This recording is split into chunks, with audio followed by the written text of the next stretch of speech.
नमस्कार विद्यार्थियों। आज की क्लास जो है वह शुकनासोपदेश जो कि हमारे पाठ्यक्रम में शामिल है, उस शुकनासोपदेश जो है क्लास है। और इस क्लास की सबसे बड़ी बात ये बता दें कि जो मूल पाठ है शुकनासोपदेश का, जो कि कादंबरी में है, उस कादंबरी का जो मूल पाठ है संस्कृत का, उसी से हम अपन लोग पढ़ेंगे। अनवरत रूप से 2-3 जितनी भी क्लासें होंगी इसकी, उसके माध्यम से हम शुकनासोपदेश जितना है वह पूरा पढ़ेंगे। दूसरी बात ये चीज ध्यान रखना, शुकनासोपदेश जो है वो कादंबरी का भाग है। किसका है? शुकनासोपदेश जो है वह किसका भाग है? कादंबरी का। और कादंबरी जो है वह कौन सी विधा का ग्रंथ है? तो ये जो है वह कथा है। क्या है? कथा है, मतलब गद्य साहित्य है। गद्य साहित्य में क्या होता है, उसको थोड़ा समझने में थोड़ा कठिनता का अनुभव होता है। और ध्यान रखना, इसी शुकनासोपदेश से ही प्रश्न पूछे जाते हैं। और थोड़ा सा अपन अच्छे से पढ़ेंगे या उसके मूल पाठ से अगर अपन पढ़ते हैं तो कहीं पर भी गलत होने की संभावना ही नहीं है। लक्ष्मी मद किसे कहते हैं? जो लक्ष्मी है वह, उसको प्राप्त करने के बाद क्या क्या हमारे अंदर परिवर्तन होते हैं, राजा का स्वभाव क्या होता है, लक्ष्मी को प्राप्त करने के बाद जो लक्ष्मी है वह अपने गुणों को, चंचलता, निष्ठुरता, इन गुणों को कहां कहां से प्राप्त करती है, ये सारी चीजें, लक्ष्मी की उत्पत्ति स्थान क्या है, इन सारी चीजों को अपन जो शुकनासोपदेश का मूल पाठ है वहां से पढ़ेंगे। उससे पहले अपन शुकनासोपदेश है क्या, इसका संबंध किससे है, उससे संबंधित कुछ बातें करते हैं। शुकनासोपदेश जो है वह कादंबरी का भाग है। किसका भाग है? कादंबरी का भाग है। इस कादंबरी के रचयिता जो है वह कौन है? बाणभट्ट है। कौन है? बाणभट्ट है। बाणभट्ट जो है वह कहां के निवासी थे? तो शोण नदी के तट पर स्थित प्रीतिकुट गांव, इनका निवास स्थान कौन सा था? शोण नदी के तट पर प्रीतिकुट गांव था, वहां के निवासी थे। बाणभट्ट जो है वह वत्स, इनके जो वंश प्रवर्तक थे वह कौन थे? तो वत्स थे। कौन थे? वत्स। और वत्स के ही वंश में, वत्स के ही वंश में कुबेर, पाशुपत, अर्थपति, ये सब हुए। वत्स, कुबेर, फिर हुए पाशुपत, फिर हुए अर्थपति,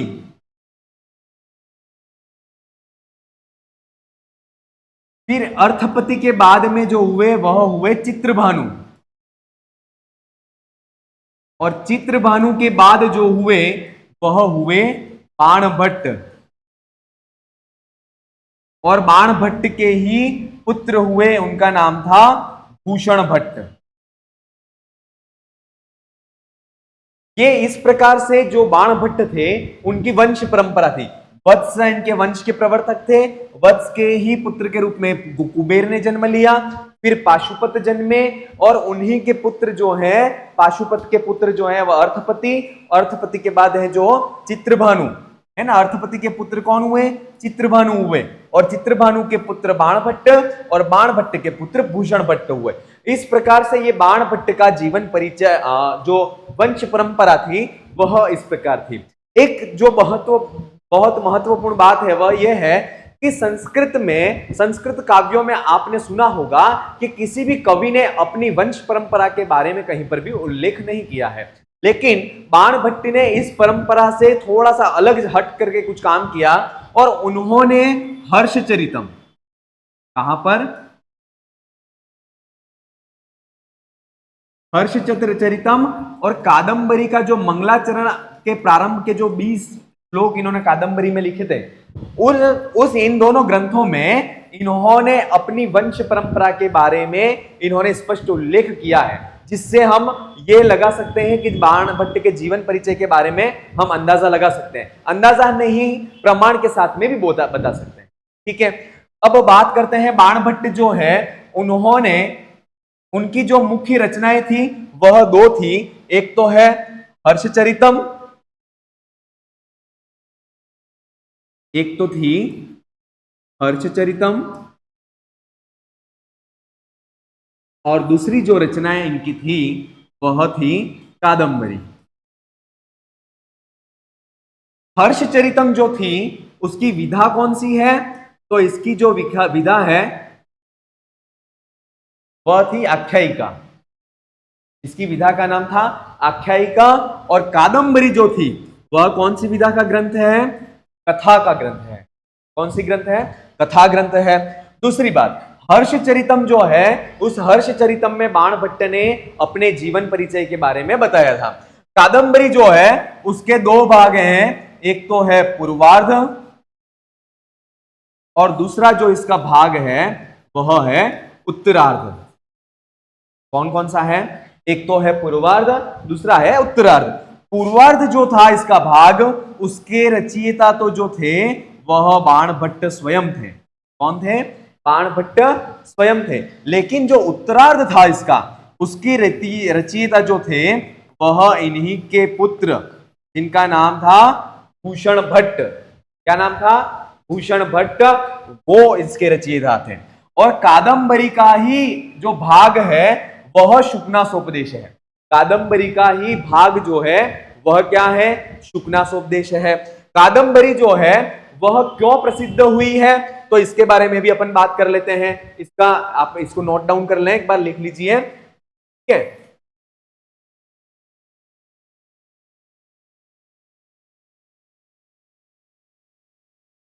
कादंबरी जो है वह इतनी प्रसिद्ध क्यों हुई उसके बारे में अपन देखते हैं। क्योंकि कादंबरी जो है उसका संबंध 3 जन्मों की कथा से है। कितने जन्मों की कथा से है? 3 जन्मों की कथा से है। देखिए, कादंबरी का एकदम सामान्य परिचय देख रहे हैं। जब विशेष परिचय संस्कृत साहित्य के जो क्लासे पढ़ेंगे उसमें मैं कादंबरी का पूरा, उसमें सुक्तियां क्या है, उसमें किसका वर्णन है, किसका विशेषण क्या है, कौन नायक है, कौन नायिका है, किसका चरित्र कैसा, ये सारी चीजें अपन वहां देखेंगे। लेकिन चूंकि अपन सब शुकनासोपदेश पढ़ रहे हैं तो शुकनासोपदेश पढ़ने से पहले एक थीम अपन को पता हो कि ये है क्या। तो कादंबरी जो है वह इसलिए प्रसिद्ध है क्योंकि इसमें 3 जन्मों की कथा है। दूसरी बात, ये इसलिए प्रसिद्ध है क्योंकि इसमें जो है वह एक तो है चंद्रापीड़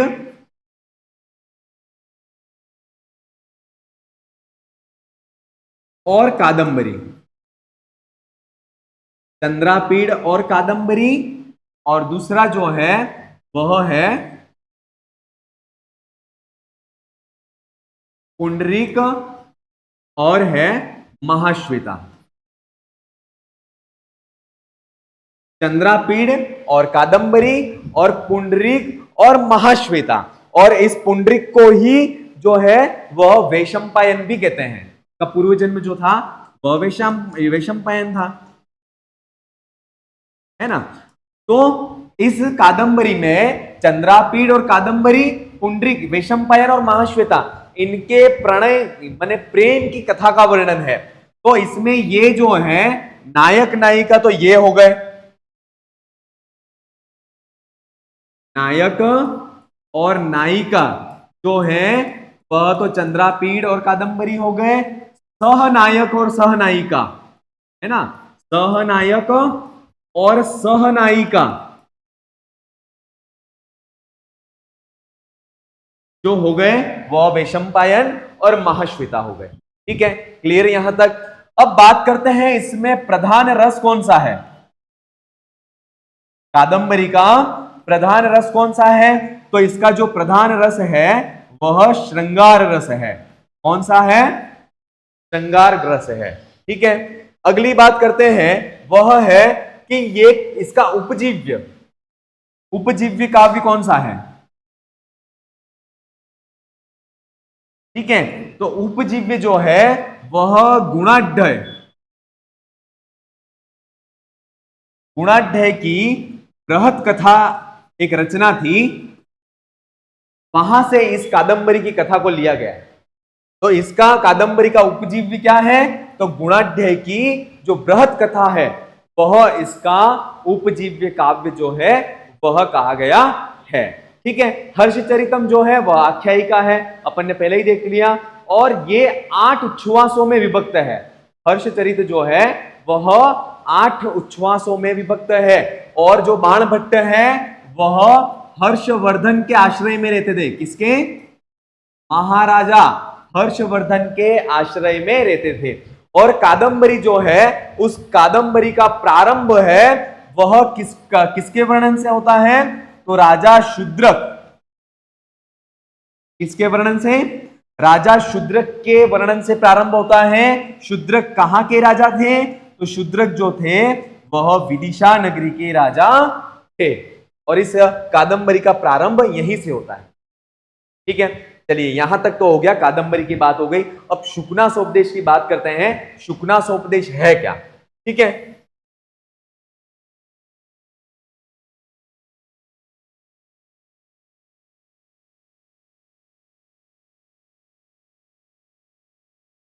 शुकनासोपदेश एक उपदेशात्मक शैली में लिखा गया रचना है।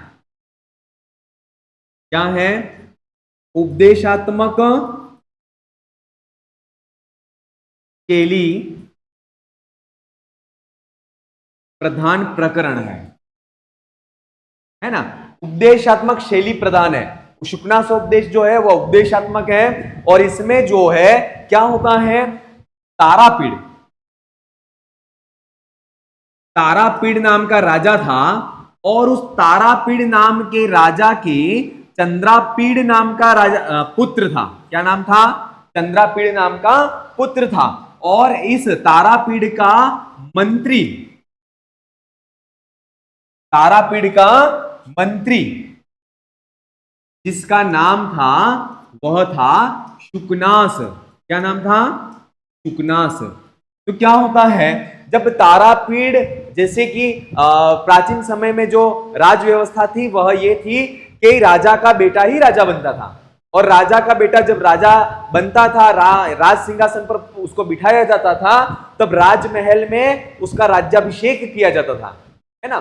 तो उसी समय, वैसे प्रसंग में ही जब तारापीड़ अपने राज्य प्रशासन के कार्यों में कुशल नहीं थे, उस समय क्या होता है, तारापीड़ चंद्रापीड़ को राज्याभिषेक करने के लिए सोचते हैं और उसको राज्य सिंहासन पर बैठाने का अपने मानस पटल पर चित्रण उसका अंकित करते हैं और उसके राज्य सिंहासन के राज्याभिषेक की तैयारियों को प्रारंभ करते हैं। तब क्या होता है, मंत्री शुकनास है, वह मंत्री शुकनास चंद्रापीड़ यद्यपि बहुत नम्र था, विनम्र था, लेकिन उसको और विनम्र बनाने के लिए वह उस राज्याभिषेक के अवसर पर उसको चंद्रापीड़ को उपदेश देते हैं। और यही शुकनास का जो उपदेश है चंद्रापीड़ के लिए, उसका वर्णन शुकनासोपदेश नाम से जाना जाता है। क्लियर यहां तक क्या है? और इसमें जो पात्र है, समस्त जो कथन है वह शुकनास ही कहता है। इस पूरे शुकनासोपदेश में वक्ता कौन है?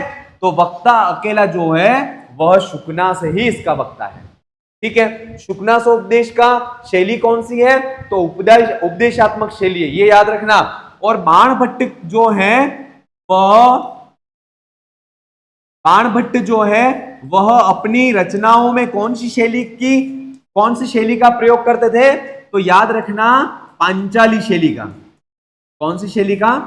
पांचाली शैली का बाणभट्ट अपनी रचनाओं में प्रयोग करते थे। ये चीज भी आपको पता होनी चाहिए। और ये शुकनासोपदेश है वह उपदेश प्रधान है, और इसमें क्या है वो ये चीज मैंने यहां पर बता दी।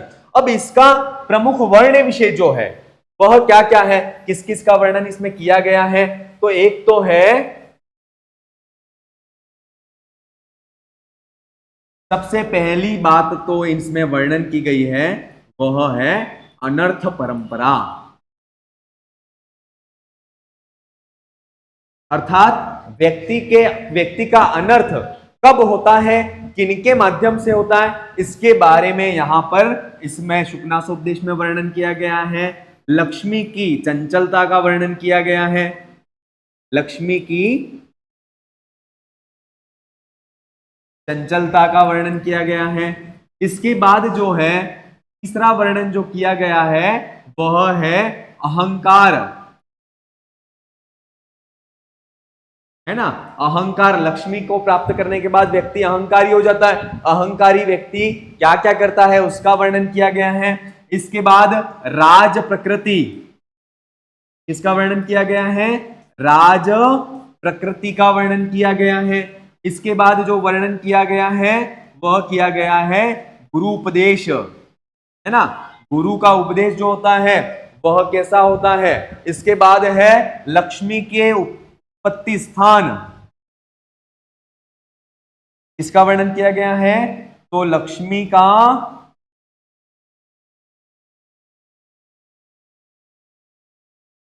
उत्पत्ति स्थान जो है उसके बारे में बताया गया है। इसके बाद जो है वह लक्ष्मी के गुणों का, लक्ष्मी के जो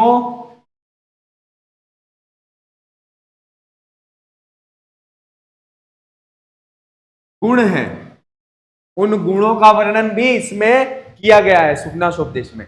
ये सारी चीजें जो हैं वह इसमें की गई हैं और क्या क्या है वह अपन क्लासों के माध्यम से पढ़ते रहेंगे। और जहां पर इसकी पीडीएफ में यद्यपि आपको सारे नोट्स के माध्यम से अवेलेबल करवा दिए गए हैं, फिर भी जहां पर आपको लगता है कि ये चीज इंपॉर्टेंट है तो आपको मैं जब हाईलाइट कर करके बोलता हूं तो आपको उसको आपके रजिस्टर में उसको नोट कर लेना है। ठीक है, चलिए ये शुक्नासोपदेश और इसको अब अपन प्रारंभ करते हैं। और प्रारंभ में कहते हैं, हाँ, एवं समित एवं समित मत्क्रामत्सु दिवसेषु राजा चंद्रापीडस्य यो राज्याभिषेकं चिकीर्षि प्रतिहारान उपकरण संभारः संग्रहार्थम आदिदेशः। ये कहते हैं एवं मतलब इस प्रकार से, दिवसेषु दिनों के, अतिक्रामत्सु व्यतीत होने पर, एवं इस प्रकार से दिवसेषु दिनों के, अतिक्रामत्सु व्यतीत होने पर, राजा माने जो तारापीड़ था वह राजा तारापीड़ चंद्रापीडस्य जो अपना पुत्र है चंद्रापीड़ उसको यौव राज्याभिषेकम अर्थात यौव राज्याभिषेक, राज्याभिषेक को चिकीर्षु करना चाहता था और इस इच्छा को रखता हुआ वह प्रतिहारान अर्थात जो द्वारपाल थे, कौन थे, द्वारपाल, ऐसे उन द्वारपालों को उपकरण संभारः अर्थात जो राज्याभिषेक के लिए आवश्यक जो उपकरण थे, जैसे कौन कौन से उपकरण, तो कलश की आवश्यकता होती है, झारी की आवश्यकता होती है, चवर, सिंहासन, इन सारे सबकी आवश्यकता होती है। तो ऐसे उपकरण संभारः अर्थात उन समस्त राज्याभिषेक के लिए आवश्यक जो उपकरण थे उन उपकरणों को संग्रहार्थम इकट्ठा करने के लिए आदिदेश आदेश देता है। कौन देता है, तो राजा तारापीड़ किसको देता है, प्रतिहारान अर्थात जो द्वारपाल हैं उनको। ठीक है, समुपस्थितः यौव राज्याभिषेकम च तम कदाचित दर्शनार्थम आगतम आरूढ़ विनयम अपि विनीततरम इच्छन। कहते हैं समुपस्थित यौव राज्याभिषेकम समुपस्थित अर्थात युवराज के राज्याभिषेक का समय जो है वह समुपस्थित आ गया था। और तम उसको कदाचित, उसको तम मने उस चंद्रापीड़ को, कदाचित किसी समय में, दर्शनार्थम देखने के लिए, आगतम आए हुए, है ना, उसको जो उसके राज्याभिषेक का समय आ गया था तो उसको शुकनास जो है वह देखने के लिए जाते हैं। तो वो बात यहां पर कही जा रही है कि यौव राज्याभिषेकम समुपस्थितः जो युवा राज्याभिषेक है, यौव राज्याभिषेक है, उसका समय समुपस्थित हो गया है, तब उसको कदाचित किसी समय दर्शनार्थम देखने के लिए आगतम आए हुए, आरूढ़ विनयः अपि अर्थात दर्शनार्थम आगत देखने के लिए जो शुकनास है वह आगतम आए हुए थे और आरूढ़ विनयम अर्थात जो विनय गुण है उस पर आरूढ़ है, जो विनय गुण से संपन्न है, अपि फिर भी, विनीत तरम जितने विनय गुण से संपन्न है उससे भी ज्यादा विनीततरम और अधिक नम्रता गुण से युक्त करना है और अधिक विनीत बनाना है, ऐसी इच्छा से शुकनासः, जो शुकनास था मंत्री, वह सविस्तरम उवाच, विस्तार से युक्त होता हुआ, सविस्तार विस्तार पूर्वक उवाच कहता है। क्या कहता है वह इसके आगे जो पद गद्य है उसमें देखते हैं। अब इसमें जो व्याकरणात्मक जो प्रश्न है उनको अपन देखते हैं। तो एक तो है योव राज्याभिषेकम, शब्द है योव राज्याभिषेकम, तो इसका विग्रह जो होगा, यह इसमें विग्रह होगा योव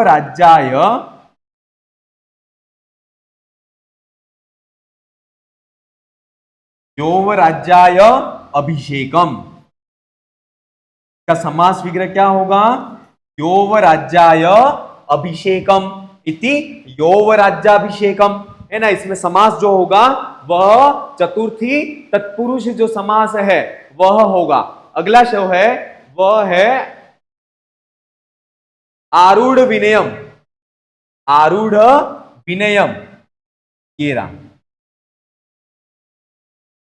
आरूढ़ो विनयम येन, है ना, आरूढ़ो विनयम येन, ये जो समास है आरूढ़ विनयम में, उसमें जो समास है वह बहुब्रीहि समास है। कौन सा समास है, बहुब्रीहि समास है। आगतम जो शब्द है, उस आगतम शब्द में प्रकृति प्रत्यय जो है वह हमें पता होना चाहिए, आंग उपसर्ग पूर्वक गम धातु क प्रत्यय, ठीक है, ये हो गया आगतम। इसके बाद है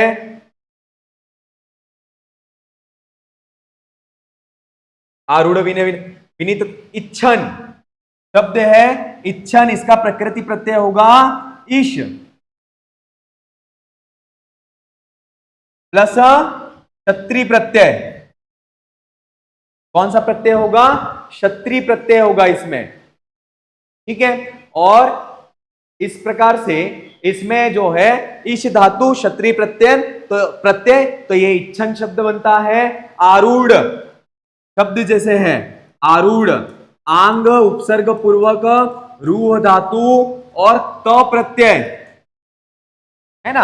आरूढ़ शब्द जो है, आरूढ़ शब्द कहां पर है, ये रहा आरूढ़, तो इसमें आंग उपसर्ग है, रूह धातु है, त प्रत्यय है और ये शब्द बनता है आरूढ़। क्लियर, इसका अर्थ भी क्लियर है ना। एवं समतिक्रामस्सु दिवसेषु, है ना, इस प्रकार से दिनों के व्यतीत होने पर राजा तारापीड़ चंद्रापीड़ के योग राज्याभिषेक को करने को चाहता था और प्रतिहारान अर्थात जो द्वारपाल हैं उनको उपकरण, अब राज्याभिषेक के लिए जो उपकरण है उनके संग्रह करने का आदेश देता है और योग राज्याभिषेकम समुपस्थित, योगराज के राज्याभिषेक का समय जो आ चुका है, तम च कदाचित, उसको किसी समय में दर्शनार्थम आगत, देखने के लिए आया हुआ जो शुकनास था वह आरूढ़ विनयम अपि, अर्थात वह नम्रता से युक्त था, फिर भी विनीत तरम और अधिक विनीत करने के लिए और अधिक विनम्र बनाने के लिए इच्छन, उसकी इच्छा थी और उस इच्छा के कारण शुकनासः सविस्तरम उवाच, जो शुकनास था वह विस्तार के साथ में उवाचः कहता है। क्लियर, चलिए अगले गद्य की तरफ बढ़ते हैं। कहते हैं तात चंद्रापीड विदित वेदितव्यस्याधीत सर्वशास्त्रस्य ते नाल्पम अपि उपदेष्टव्यम अस्ति, है ना। अब कहते हैं तात, हे पुत्र, तो ये है तारापीड़, शुकनास है वह चंद्रापीड़ के लिए कह रहे तात माने हे पुत्र चंद्रापीड़, हे चंद्रापीड़, विदित वेदितव्यस्य, अर्थात तुमने जितने सारे जानने योग्य जो विषय हैं उन सारे जानने योग्य विषयों को तुमने जान लिया है, सर्वशास्त्रस्य अधीतः, और आपने समस्त शास्त्रों के ज्ञान को भी अधीतः धारण कर लिया है, समझ लिया है, पढ़ लिया है, ते आपको अल्पम अपि न उपदेष्टव्यम अस्ति, अर्थात आपको थोड़ा भी उपदेश देना, आप थोड़े भी उपदेश के योग्य नहीं हो, मतलब आप सर्वगुण संपन्न हो, किसी चीज की भी आपके अंदर कमी नहीं है, फिर भी, है ना, फिर भी केवलंच निसर्गत, अर्थात केवल मात्र निसर्गत माने स्वभाव से ही, एव ही अभानु अभानु भेद्य, अर्थात सूर्य की किरणें भी जो है जिसका भेदन नहीं कर पाती हैं, जिसको नष्ट नहीं कर पाती हैं, अरत्नालोकच्छेदम, अर्थात जो रत्नों का प्रकाश है, रत्नों का तेज है, रत्नों की जो कांति है वह भी अछेद्य, जिसको छेद नहीं कर पा रही है, जिसको नष्ट नहीं कर पा रही है, अप्रदीप प्रभापनेयम, अर्थात दीपक जो है उस दीपक की ज्वाला, दीपक की जो लो, दीपक का जो प्रकाश है वह भी जिसको नष्ट नहीं कर रहा है, नहीं कर पा रहा है, ऐसा अति गहनम, अति अंधकार से युक्त, अति गहनम, अत्यंत गंभीर जो है वह यौवन प्रभवम, जो युवा अवस्था से उत्पन्न होने वाला जो तमह माने अंधकार है वह है। ठीक है, ये चीज याद रखना, यौवन प्रभवम, जो यौवन से उत्पन्न होने वाला जो तम है, अंधकार है, वह कितने प्रकार का है, तो 3 प्रकार से यहां बताया हुआ है कि एक तो वह है, उसके 3 विशेषण ये यहां पर दिए गए कि वो कैसा है, तो वह सह अभानुवेद्यम, अरत्नालोकच्छेद्यम और अप्रदीप प्रभापनेयम, ये इसका विशेषण है, यौवन प्रभवम।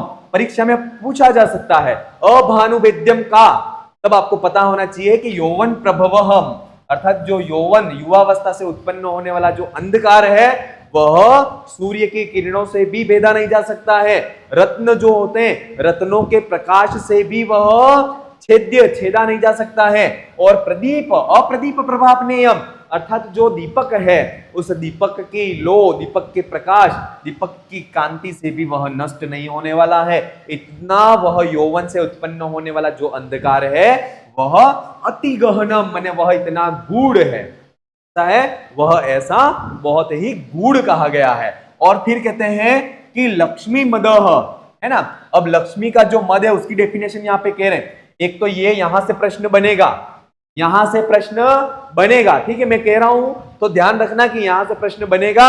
और लक्ष्मी मदह, लक्ष्मी मद की जो परिभाषा है वह यह है कि अपरिणामोपशमो दारुणो लक्ष्मी मद, ये यहां से भी प्रश्न के बनने की संभावना हो सकती है, क्योंकि चुकना उद्देश्य है उसमें जो प्रश्न है वह सेलेक्टेड जो है वही बनते हैं, है ना, और उसमें एक प्रश्न ये भी बन सकता है। और कहते हैं कि अपरिणामों, अर्थात जो लक्ष्मी मद है, धन का अहंकार का जो मद है, घमंड है, वह परिणामों में, अर्थात परिणामों में अपरिणामोपशम, अर्थात वह परिणामों में अकल्याणकारी, अशांति को दारुण उत्पन्न करने वाला है, और दारुण माने भीषण है, कैसा है, भीषण अपरिणामोपशम, अर्थात वह भीषण कष्ट की अवस्था को उत्पन्न करने वाला जो है वह लक्ष्मी का मद है।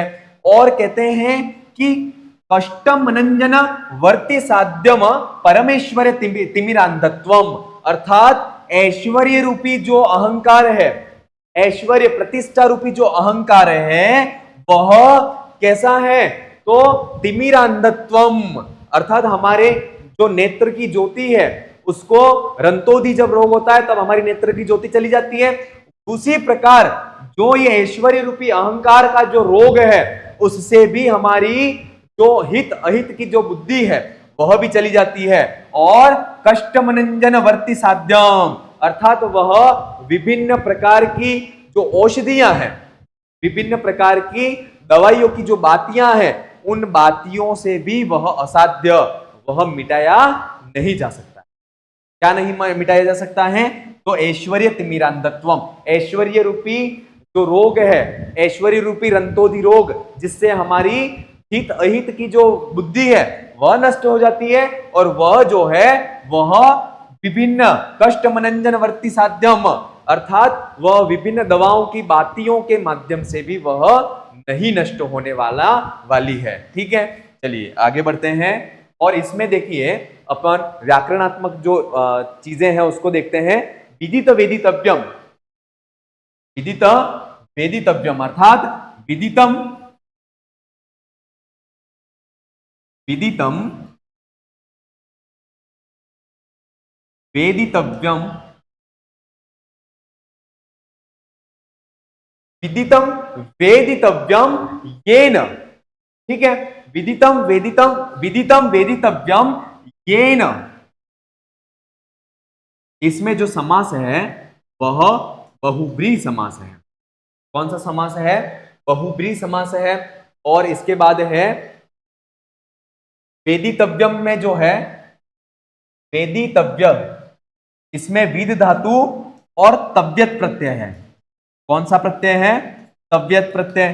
तव्यत प्रत्यय किस अर्थ में प्रयोग होता है पता है? एते भाव कर्मणो रेव सयु, तव्यत तव्यानियर कहते हैं ना, तव्यत तव्य और अनियर प्रत्यय। एते कर्मणो भाव, एतो कर्मणो भाव स्यु, अर्थात ये भाव और कर्म अर्थ में प्रयुक्त होता है। ठीक है, इसके बाद है दारुणों का मतलब होता है भीषण हो गया। अभानुभेद्यम क्या है? अभानुभेद्यम, न भानुना भेद्यम। अभानुभेद्यम का मतलब होता है न भानुना भेद्यम इति अभानुभेद्यम। और यहां पर जो समास है वह हो गया नए तत्पुरुष समास है। कौन सा समास है? नए तत्पुरुष समास हो गया। अरत्नालोक छेद्यम, वही न रत्न आलोक छेद्यम, वो उसमें भी नए तत्पुरुष समास है। अप्रदीप प्रभापनेयम, इसमें भी नए तत्पुरुष समास है। ये सारी चीजें अपन को पता होनी चाहिए। ठीक है, एकदम क्लियर, इसका अर्थ क्लियर हो गया ना। देखिए व्याकरणात्मक प्रश्न जो है वो बहुत कम परीक्षा में पूछे जाते हैं, इसलिए आपको इसमें उलझना नहीं है। लेकिन उसका जो लक्षण, इसके जो भावार्थ आदि है, लक्ष्मी मद हो गया, या फिर इससे पहले वाली जो पद्य था, अब इसमें ये यौवन प्रभव, यौवन रूपी जो अंधकार है वह क्या है, उसके विशेषण क्या है, ये सारी चीजें हमें पता होनी चाहिए, है ना। और इनको आप अलग से कॉपी में नोट्स बना ले इसके, और उनको प्रतिदिन जब भी आपको टाइम मिले 1-1 घंटा इनको ऐसे विषयों को आपको देना है ताकि वो सारी चीजें याद हो जाए। चुकना से उपदेश चूंकि थोड़ा सा अपन को टफ लगता है ना, इसलिए बहुत अच्छी तरह से आपको इसको पढ़ना है। ठीक है, चलिए अब अगले पद्य की गद्य की तरफ बढ़ते हैं। अगला गद्य जो है वह क्या कहता है? अशिशिरोपचारहार्यो अति तीव्रो दर्पदाह ज्वरोष्मा सतत ममूल मंत्र शम्यो विषमो विषय विषास्वाद मोह। अब कहते हैं अति तीव्र दर्प दाह ज्वर उष्मा, अति तीव्र मतलब बहुत तीव्र, बहुत भयंकर। दर्प मने घमंड के, दाह अर्थात घमंड के ज्वर से उत्पन्न जो उष्मा मने जो गर्मी है, अत्यधिक तीव्र अहंकार या घमंड के दाह से घमंड रूपी ज्वर है ना, उस घमंड रूपी ज्वर से उत्पन्न होने वाली जो उष्मा है वह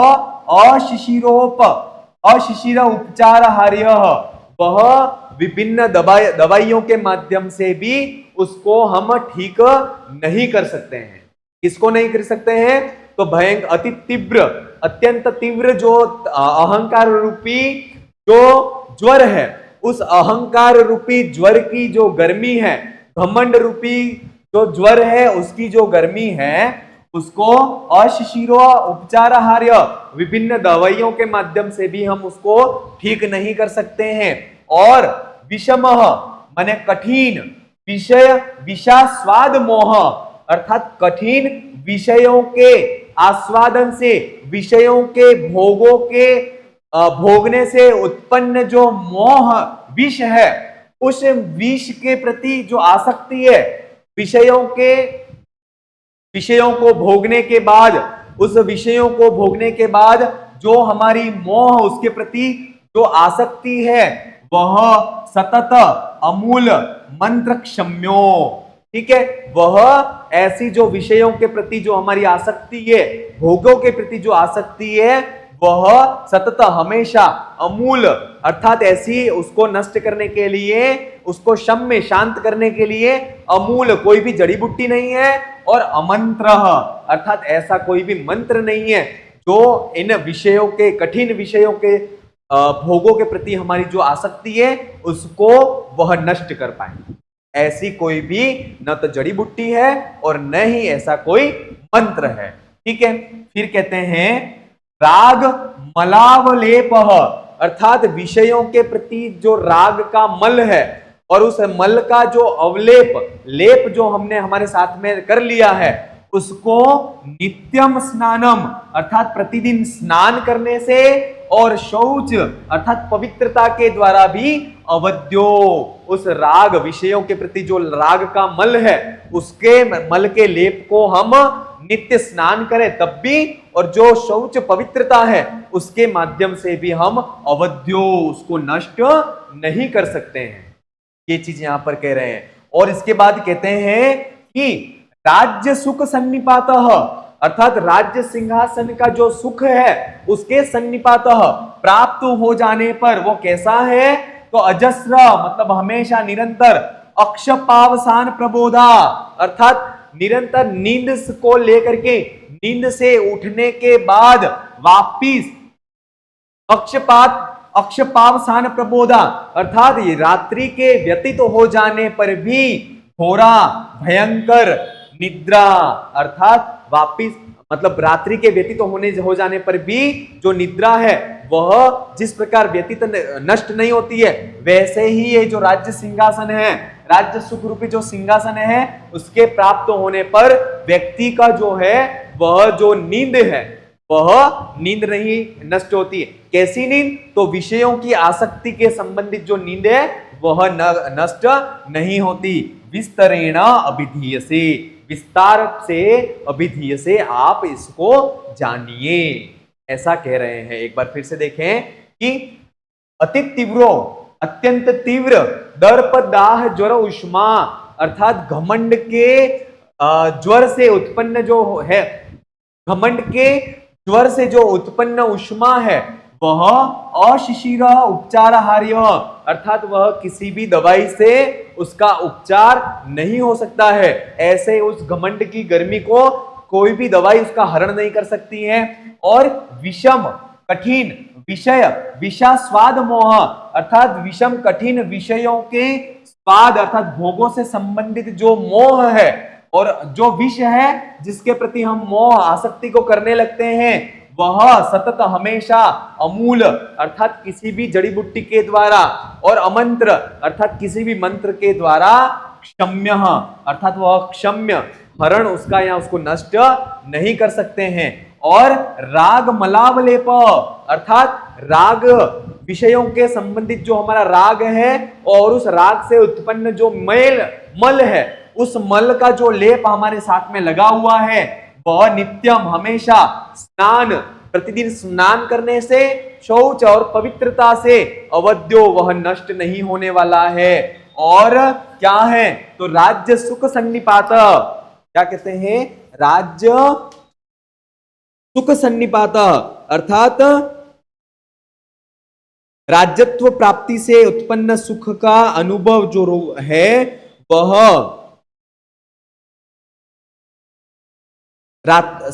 अक्षपावसान प्रबोधा, अर्थात रात्रि के समाप्त हो जाने पर भी न अप्रबोधा अर्थात न जागने के समान, निद्रा नींद के जैसा घोरा भयंकर भवती होता है। और विस्तरेण अभिधीय से, विस्तार से अब आप इसको आगे समझिएगा, ये चीज यहां पर कही जा रही है। चलिए अगले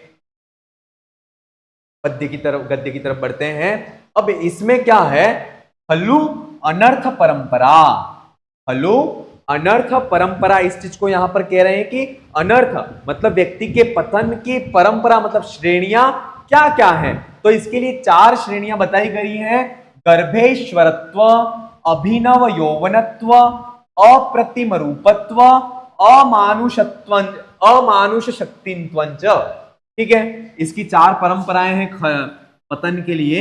एक तो है गर्भेश्वरत्व,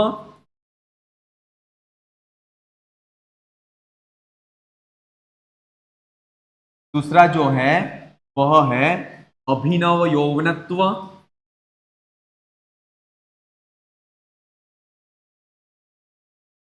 तीसरा जो है पतन का जो कारण है वह है अप्रतिम रूपत्व।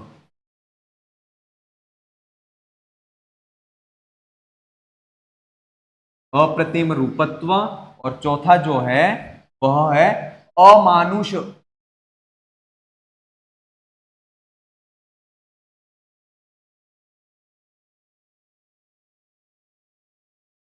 अमानुष शक्तित्वंच महति यम खलु अनर्थ परंपरा।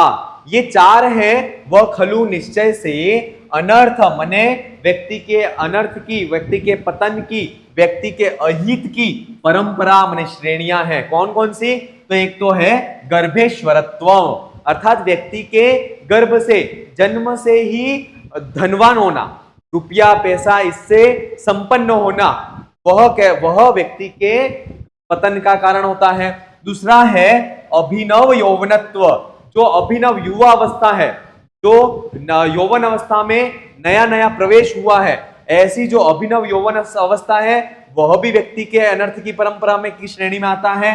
अप्रतिम रूपत्व, अर्थात व्यक्ति जो है वह बहुत अत्यधिक सुंदर हो, तब वह अत्यधिक सुंदरता भी उसके पतन का कारण हो सकती है। और अमानुष शक्तित्वंच, और अमानुष शक्तियां जो देवीय शक्तियां हैं, वह देवीय शक्तियां भी व्यक्ति के पतन का कारण हो सकती हैं। तो ये चार प्रकार के जो है वह अनर्थ की परंपरा जो है वह बताई गई है ना।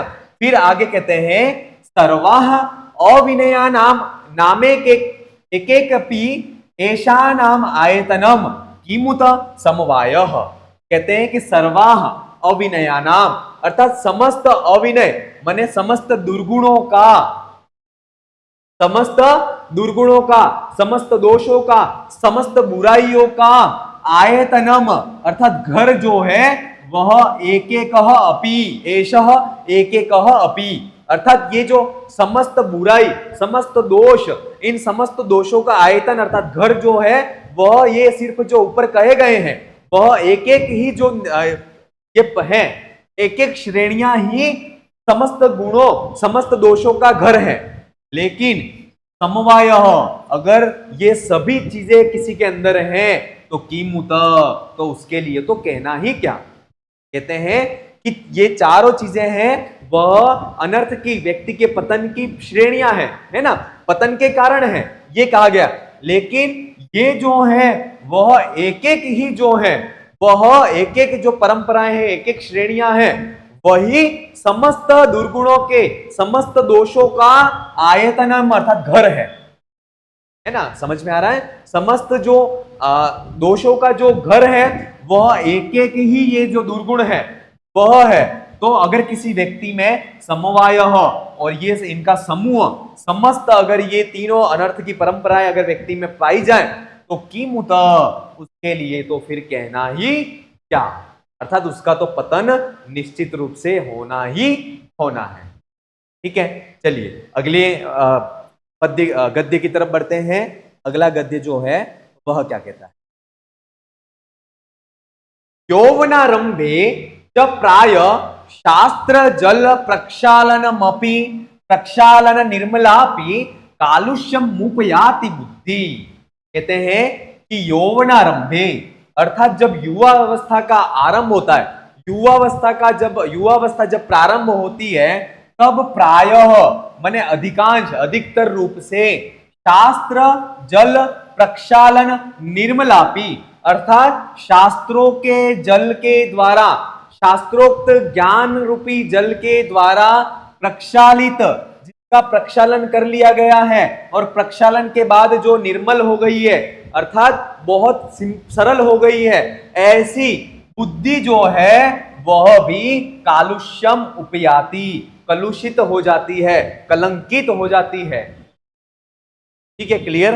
एक बार फिर देखें कि यौवनारंभे, युवा अवस्था के आरंभ में जब प्राय मतलब अधिकतर जो है, हमेशा जो है ये देखा जाता है कि शास्त्र जल प्रक्षालन अर्थात शास्त्र रूपी जल के द्वारा प्रक्षालन जो प्रक्षालित कर दी गई है, ऐसी प्रक्षालन के बाद निर्मलापी जो निर्मल हो गई है, मलों से रहित हो गई है, सरल हो गई है, ऐसी जो बुद्धि है वह भी कालुष्यम उपयाति, वह भी कलुषित हो जाती है, वह भी कलंकता को उपयाति प्राप्त हो जाती है।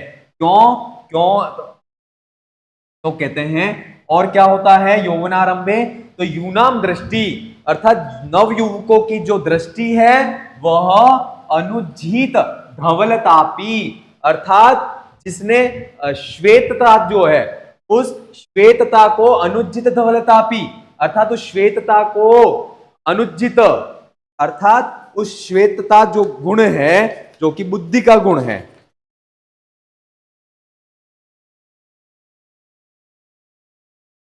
ना, उस श्वेतता को अनुज्झित अर्थात न छोड़ने पर भी, है ना, उस अनुज्जित धवलतापी उस बुद्धि की यूनाम दृष्टि युवकों की जो दृष्टि है वह धवलताम जो श्वेतता है उसको अनुज्झित नहीं छोड़ते हुए भी सरागेव उनकी जो दृष्टि है वह राग से सहित भवती हो जाती है। इनकी दृष्टि तो युवकों की दृष्टि। ठीक है, अगले आगे बढ़ते हैं। अपहरती च वात्येव शुष्क पत्रम समुद्भूततर रजो भ्रांतादिरति दूर आत्मेच्छया यौवन समये पुरुष प्रकृति अर्थात यौवन समये पुरुष प्रकृति, युवा अवस्था का जब समय होता है उस समय पुरुष की प्रकृति, पुरुष का जो स्वभाव है वह वात्येव वायु की तरह, पुरुष का जो स्वभाव है वह कैसा होता है, वात्येव वायु की तरह जो वायु होती है वह शुष्क पत्रम अर्थात सूखे पत्तों को और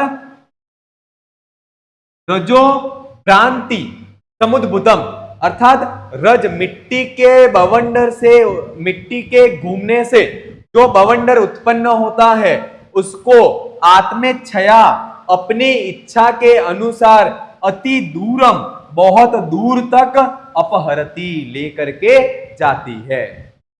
वैसे ही जो विषय हैं, इंद्रियों के विषय हैं, वह युवावस्था में, जो युवावस्था है उस युवावस्था में इंद्रियों के विषय पुरुष के स्वभाव को अपने वास्तविक स्वभाव से बहुत दूर तक ले जाते हैं। किसकी तरह, तो वात्येव वायु की तरह। एक बार फिर देखें कि यौवनारंभे युवावस्था के आरंभ में प्रायः मतलब अधिकतर शास्त्र जल प्रक्षालन, शास्त्रों के जल के प्रक्षालन से जो निर्मल मलों से रहित हो गई है, ऐसी जो बुद्धि है वह भी कालुष्यम उपयाति कलुषित हो जाती है। और क्या होती है, यूनाम दृष्टि, नव युवकों की जो दृष्टि है अनुज्जित धवलता अपि अर्थात जिन्होंने श्वेतता को धवलता को अनुज्जितम नहीं छोड़ा है, फिर भी उनकी जो दृष्टि है वह सरागेव भवती राग से सहित हो जाती है। और क्या होता है, यौवन समय पुरुष प्रकृति, यौवन समय में, नव युवा अवस्था के समय में पुरुष प्रकृति, जो पुरुष का जो स्वभाव है वह वात्येव वायु की तरह शुष्क पत्रम अर्थात सूखे पत्तों को और रजो भ्रांति अर्थात मिट्टी जो होती है उसके घूमने से समुद्भूतहर अर्थात जो बवंडर उत्पन्न होता है उसको वह वायु आत्मेच्छया अपनी इच्छा के अनुसार अति दूरम अपहरति बहुत दूर तक ले जाती है। वैसे ही जो विषय हैं, इंद्रियों के विषय हैं, वह यौवन समय में युवक के स्वभाव को अपने वास्तविक स्वभाव से बहुत दूर तक लेकर के जाते हैं। ये बात यहां पर कही जा रही है। और ये जो बात है वह शुकनास जो है, वह शुकनास किसको कह रहे हैं, तो शुकनास जो है वह चंद्रापीड़ को कह रहे हैं, क्योंकि चंद्रापीड़ का राज्याभिषेक हो रहा है। तो राज्याभिषेक के समय राजाओं का स्वभाव वास्तव में पहले कुछ और होता है, बाद में कुछ और हो जाता है, ऐसा परिवर्तन देखा जाता है।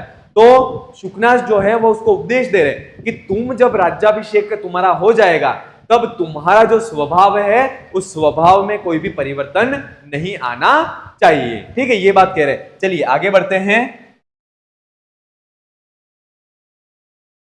इंद्रिय हरिण हारिणी च सतत दुरंतेय उपभोग मृग तृष्णिका नव यौवन कषायितात्मनश्च सलिलानिव तान्येव विषय स्वरूपाण्यास्वाद्यमानानि मधुरतराण्य पतंति मनसी। अब यहां पर कह रहे हैं इंद्रिय हरिण हारिणी, अर्थात जो इंद्रिय रूपी जो मृग है, क्या है? इंद्रिय रूपी जो क्या है? मृग है।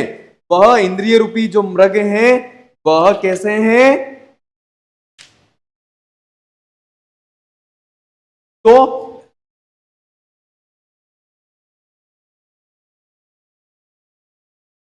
इंद्रिय रूपी जो मृग है उन इंद्रिय रूपी मृगों का हारिणी हरण करने वाली।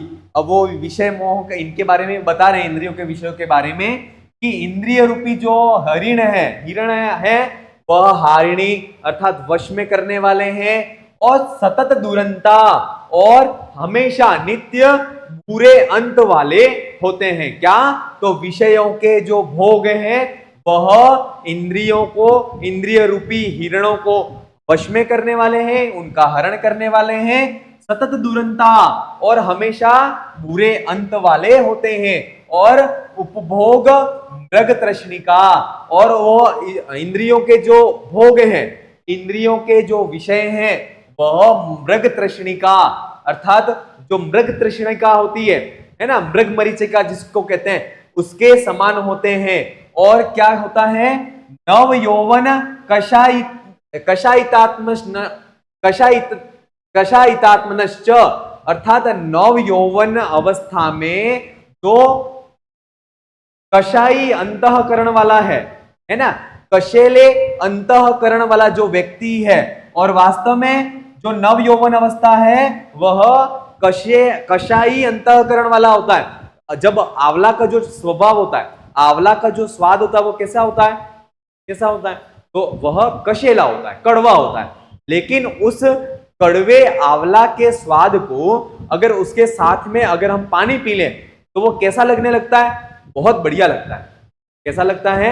बहुत बढ़िया लगता है। तो वही इंद्रियों के जो विषय हैं वह कशेले ही हैं, लेकिन हम क्या करते हैं कि उसको भोग रूपी जल को पी लेते हैं, तो वही इंद्रियों के विषय हमें मधुर लगते हैं। तो वही कह रहे हैं कि नव यौवन, नव युवा अवस्था के कारण कषायितात्मक नश्च, अर्थात कशेले अंतःकरण वाला जो पुरुष है वह सलीला इव, पानी का सेवन करने से, पानी को पी लेने से, तानी एव, वही विषय स्वरूपाणी, अर्थात इंद्रियों के जो विषय हैं, विषयों के जो स्वरूप हैं, वह आस्वाद्यमानानि, आस्वादित करने पर, उनका आस्वादन लेने पर, उनको भोगने पर वह क्या करते हैं? मधुर तराणी आपतंती, मधुर तराणी आपतंती, अर्थात वह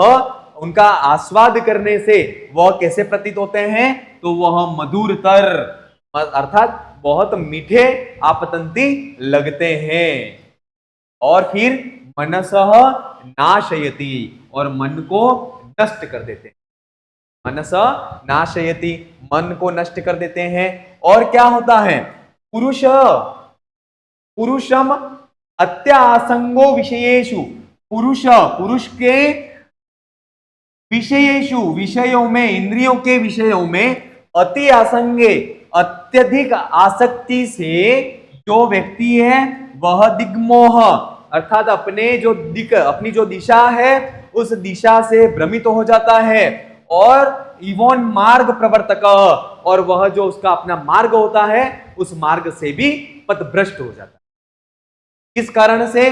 तो वह पुरुष के विषयों के प्रति जो अत्यधिक आसक्ति है, उस अत्यधिक आसक्ति से दिग्भ्रम होता है, और दिग्भ्रम से वह मार्ग प्रवर्तक इवो न, अर्थात वह मार्ग से भी भटकता हुआ इधर उधर घूमता रहता है। एक बार फिर से देखें, इसका अर्थ थोड़ा सा टफ जरूर होगा, लेकिन आपको एक एक शब्द का अर्थ मैं बता रहा हूं, तो आपको बहुत अच्छी तरह से इसको समझने की कोशिश करनी है ना।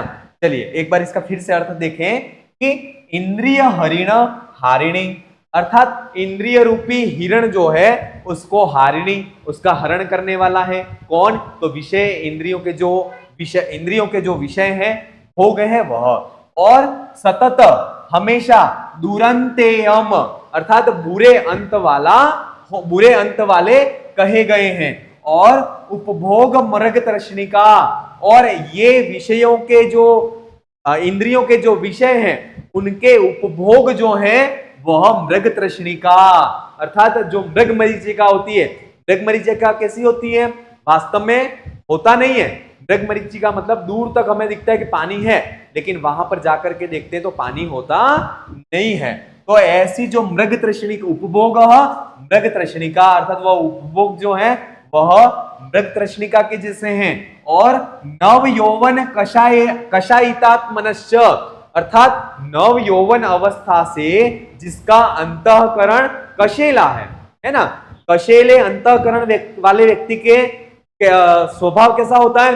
तो आंवला जो होता है उसके आंवला के जैसा होता है। आंवला को खाने के बाद हमारे मुंह में कड़वा हो जाता है, लेकिन पानी पी लेते हैं तो हमें वही कड़वापन क्या लगता है कि हाँ बहुत अच्छा आस्वादन के योग्य हो, ऐसा लगता है। तो यही बात कह रहे हैं कि नव यौवन अर्थात नवीन युवा अवस्था के कारण जिसका अंतःकरण कषायिता अर्थात कशेला है, उसको सलिल इव, पानी की तरह, पानी को पीने के बाद जिसे कशेली वस्तु को खाने के बाद पानी पी लेते हैं तो कैसा होता है? तो मीठा लगता है। तो तान्येव, वही विषय स्वरूपाणी, जो इंद्रियों के विषयों के स्वरूप हैं वह आस्वाद्य मानानी, अर्थात आस्वादन के योग्य, भोग्य, विषयों के योग्य लगते हैं, और मधुर तराणी अर्थात उसको वह जो इंद्रियों के विषय हैं वह आस्वादन के योग्य और मधुरतर उसको आपतंती लगते हैं, और उसके कारण जो मनस, जो इंद्रियों के विषय हैं वह मन को नाशयति, नष्ट कर देते हैं, और पुरुष के विषयों के प्रति अत्यासंगो, अत्यधिक आसक्ति जो है वह दिग्मोह, जो दिशा उसकी है, जो लक्ष्य है, उस लक्ष्य से भ्रमित कर देती है, और वह मार्ग प्रवर्तक, और वह मार्ग से भटकाने वाली हो जाते हैं। चलिए अब अगले गद्य की तरफ बढ़ते हैं। अगले गद्य जो है उसमें क्या कहा जाता है उसको देखते हैं। हाँ, भवादृशा एव भवन्ति उपदेशानाम अपगते मले ही मनसी स्फटिक मणाविव रजनी करभगस तयो विशंति सुखेन उपदेश गुणा। ये जो अपन सुखनासोपदेश पढ़ रहे हैं वह सारी प्रतियोगिता परीक्षाओं में पूछा जाता है इससे संबंधित प्रश्न, और जो एप्लीकेशन है वहां पर फर्स्ट ग्रेड का जो कोर्स है उसमें सारे जितनी ऑथेंटिक बुक हैं वहीं से हमने नोट्स बना करके, उनके वीडियो लेक्चर बना करके हमने वहां पर अपलोड किए हैं। आप उनके वीडियो लेक्चर फर्स्ट ग्रेड की जो कैंडिडेट तैयारी कर रहे हैं, जो अभ्यर्थी फर्स्ट ग्रेड की तैयारी कर रहे हैं, तो वह एप्लीकेशन को डाउनलोड कर करके उनके वीडियो को, उनके लेक्चर्स को वहां से देख सकते हैं, और उनके नोट्स जो हैं वह भी आप प्राप्त कर सकते हैं। ठीक है, चलिए तो कहते हैं भवादृशा एव भवंती भाजना उपदेशाना, अर्थात भवादृशा आप जैसे ही, भाजन पात्र जो है वह उपदेशानाम भवंती, आप जैसे जो व्यक्ति हैं, आप जैसे जो युवक हैं वही लोग उपदेशानाम भाजनम भवती, उपदेश के लिए पात्र भवंती होते हैं।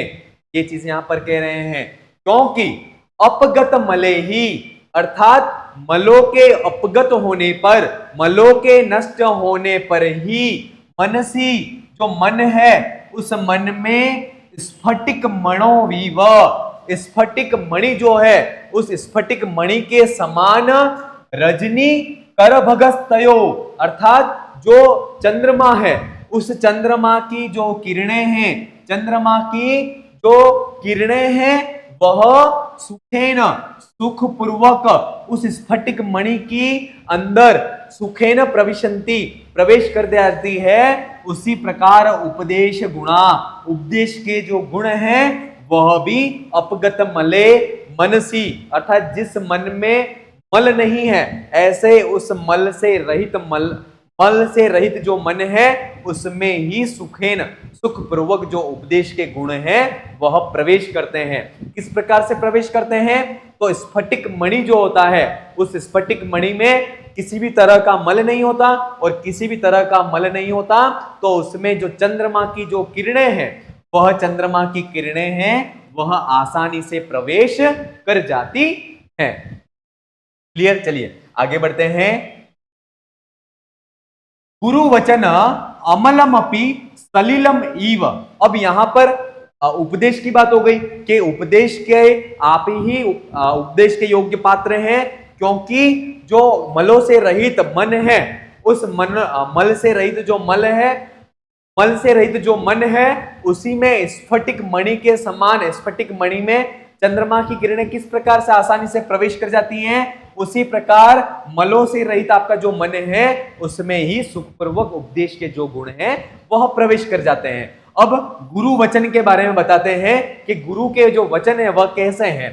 तो गुरु वचन अमलम अपि, जो गुरु के वचन है वह अमलम, मल से रहित, अपि भी, होता हुआ, सलिल इव, पानी के समान, महद, बहुत अत्यधिक मात्रा में, स्थूलम अर्थात पीड़ा को, कष्ट को, दर्द को, उपजनयति उत्पन्न करता है, श्रवणम स्थितम, कान में स्थित होता हुआ, अभव्यस्य अर्थात जो अभव्य है, जो मूर्ख व्यक्ति है, जो दुर्जन है उसकी।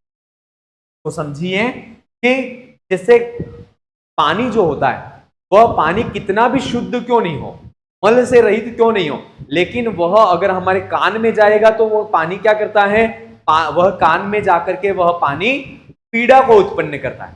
इसको उत्पन्न करता है, पीड़ा को उत्पन्न करता है। यद्यपि वह पानी अमल है, मल से रहित है और गुणकारी है, अगर हम उसको पीते हैं तो हमारी प्यास को बुझाता है ना, वह हमारी प्यास को बुझाता है। लेकिन वही अगर गलत जगह पर चला जाता है, हमारी कान में चला जाए तो वह जो है वह हमें पीड़ा को उत्पन्न कर देता है।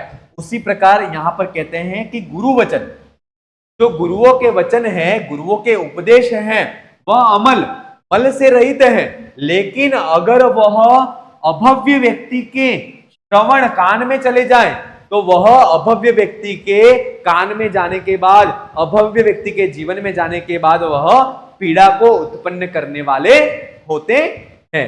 ये बात यहां पर कह रही है। और इतर से तू, और अभव्य से इतर माने जो भव्य व्यक्ति है, जो सज्जन है, उसके लिए वह गुरु का उपदेश क्या है, तो इतरह तू करीणः इव, माने जो सज्जन है उसके लिए तो करीणः, हाथी के इव समान, शंखा आभरण अर्थात जो शंखों से बना हुआ जो आभूषण है वह हाथी के आनन शोभा अर्थात उसके मुख की शोभा को उत्पन्न करता है।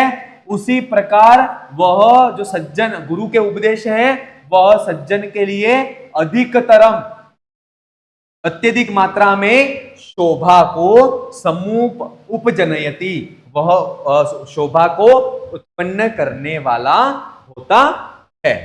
और क्या है, तो कहते हैं कि प्रदोष अर्थात संध्या के समय, प्रदोष समय अर्थात संध्या के समय, निशाकर माने निशाकर का मतलब होता है जो चंद्रमा होता है, वह क्या करता है, अंधकारम, प्रदोष समय अर्थात अंधकार, संध्या के समय, निशाकर जो चंद्रमा होता है वह अंधकार मलिनम, मलिन जो अंधकार है उस मलिन अंधकार को हर लेता है, वैसे ही जो गुरु उपदेश है, गुरु वचन है, वह दोष जात, अर्थात हमारे जो काम क्रोध आदि जो दोष हैं वह हर लेते हैं।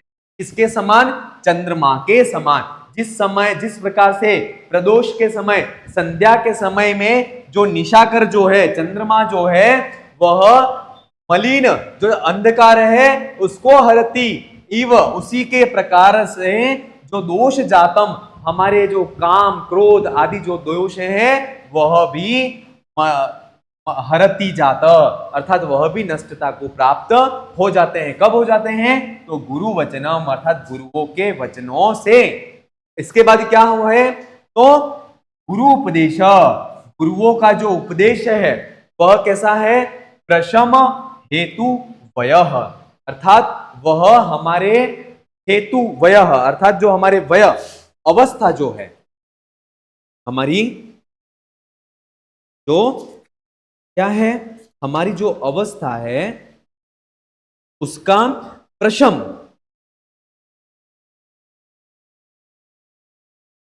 अर्थात उसको शांति प्रदान करने वाला है।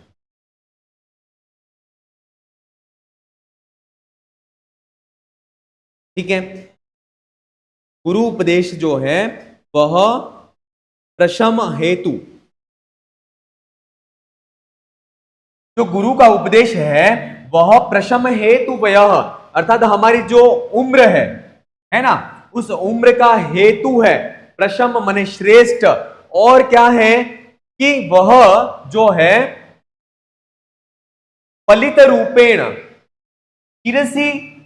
शिरसी जाल अमली कुर्वन, जो हमारे सिर में जो बाल हैं उन बालों को अमली कुर्वन, अर्थात स्वच्छ करता हुआ, फलित रूपेण, उनको स्वच्छ करता हुआ, फलित रूपेण, अर्थात वह श्वेत रूप में, है ना, वह किस रूप में? श्वेत रूप में परिणमित कर देता है, परिवर्तित कर देता है। उसी प्रकार तदेव, उसी प्रकार हमारे जो दोष हैं वह दोष भी गुण रूपेण परिणाम, अर्थात वह गुरु उपदेश के द्वारा जो है वह हमारे जो दोष हैं, हमारे जो दोष हैं वह दोष भी गुरु उपदेश जो है वह क्या है? तो कहते हैं इसमें फिर हेतु वयः, अर्थात जो वृद्धावस्था जो होती है वह वृद्धावस्था क्या होती है? शिरसी जाल अमली कुर्वन, हमारे सिर पर स्थित जो बाल हैं उनको स्वच्छ करते हुए, फलित रूपेण, अर्थात उसको बालों को काले बालों से श्वेत बालों में परिणमित कर देती है। कौन कर देती है? तो वृद्धावस्था। उसी प्रकार जो गुरु उपदेश जो है वह गुरु उपदेश भी तदेव, अर्थात जो हमारे दोष हैं, काम क्रोध मोह मात्सर्य, इन दोषों को गुण रूपेण परिणमति, अर्थात वह गुण रूपों में परिवर्तित कर देती है। एक बार फिर से देख लीजिए इसका, भवादृशा एव भवंती भाजनान्युपदेशानाम, आप देश जैसे जो पात्र हैं वही उपदेश के पात्र सच्चे कहे गए हैं, क्योंकि अपगते मलों से रहित मन में ही स्फटिक मणि के समान चंद्रमा की जो किरणें हैं वह सुखपूर्वक प्रविशंति, आराम से प्रवेश करती हैं स्फटिक मणि में, वैसे ही अपगत मले ही मनसी, अर्थात जिसका मल नष्ट हो गया है ऐसे मन में ही जो उपदेश के गुण है वह सुखपूर्वक प्रवेश कर जाते हैं। और क्या कहते हैं? गुरु वचनम, जो गुरु का वचन है वह अमलम अपि, अर्थात मल से रहित होता जो है वह जसलिलमेव, पानी की तरह, महद उपजनयति, अर्थात महद अत्यधिक मात्रा में, शूलम पीड़ा को, उपजनयति श्रवण स्थित कान में जाकर के शूलम पीड़ा को, उपजनयति उत्पन्न करता है, किसके? अभव्यस्य, माने जो अभव्य प्राणी होता है उसके, इतरस्य इतर मने जो इससे अभव्य के विपरीत भव्य जो है सज्जन है, उसके लिए वह जो गुरु का वचन है, गुरु का उपदेश है, वह करिणः इव, हाथी के समान, शंखाभरण, शंखों के समूह से निर्मित जो आभूषण है, और वह आभूषण आनन शोभा समुदयम, अर्थात उस हाथी के मुख की शोभा को किस प्रकार से बढ़ाता है, वैसे ही अधिकतरम समुपजयति जनयति, अर्थात वही सज्जन पुरुष के मुख की शोभा को बढ़ाता है। और क्या करता है, तो प्रदोष समये अर्थात संध्या के समय निशाकरः, जो चंद्रमा होता है वह मलिन अंधकारम हरति, वह मलिन अंधकार को नष्ट कर देता है, हरण कर देता है। वैसे ही गुरु उपदेश दोष जातम, हमारे दोष जो हैं काम क्रोध आदि, इन दोषों को भी नष्ट कर देते हैं। और क्या है, गुरु उपदेश, जो गुरु उपदेश है वह प्रशम हेतु वय, अर्थात जो वृद्धावस्था होती है, उस वृद्धावस्था में क्या होती है, तो शिरसी जाल अमली कुर्वन, वृद्धावस्था जो होती है वह क्या करती है, हमारे जो कृष्ण काले जो बाल होते हैं उसको अमली कुर्वन, स्वच्छ करती हुई, पलित रूपेण श्वेत रूपेण परिणमयति, अर्थात उन बालों को काले रूप से सफेद रूप में परिणमित, अर्थात उसकी अवस्था को परिवर्तन कर देती है। उसी प्रकार से तदेव, जो हमारे जो गुण है, हमारे जो दोष है, उन दोषों को भी गुरु का जो उपदेश है वह परिणाम, अर्थात वह गुण रूपेण, गुणों के रूप में उसको परिणमित कर देते हैं। ठीक है, चलिए अगले गद्य की तरफ बढ़ते हैं।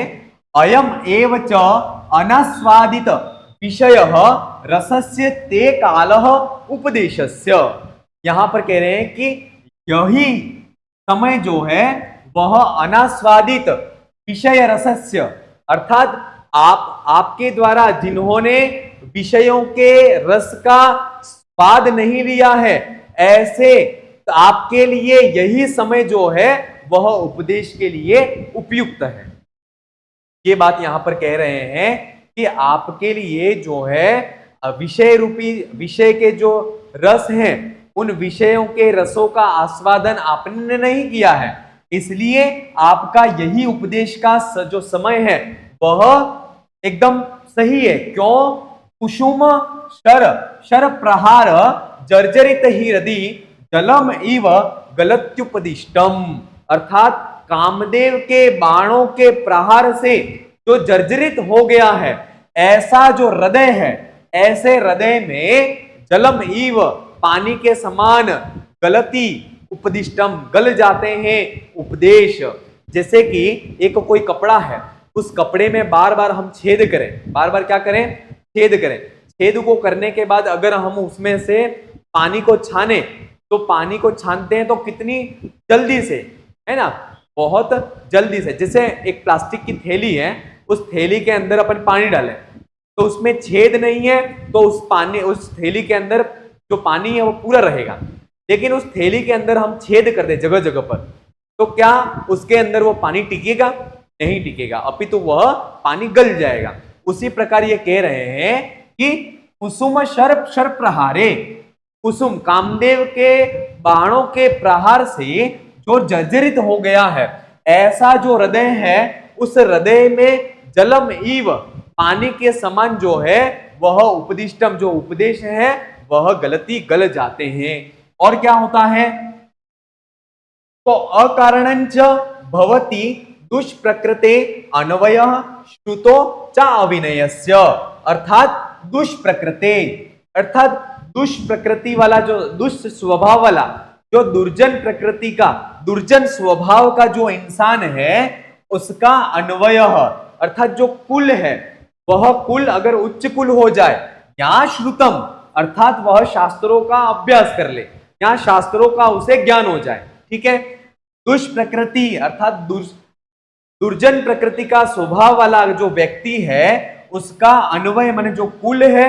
वह उच्च कुल हो जाए, या श्रुतम अर्थात वह शास्त्रों का अभ्यास कर ले, तो क्या अविनयस्य च विनयस्य अर्थात विनय का अकारणञ्च भवति, अर्थात वह विनय का कारण हो सकता है क्या, अर्थात नहीं हो सकता।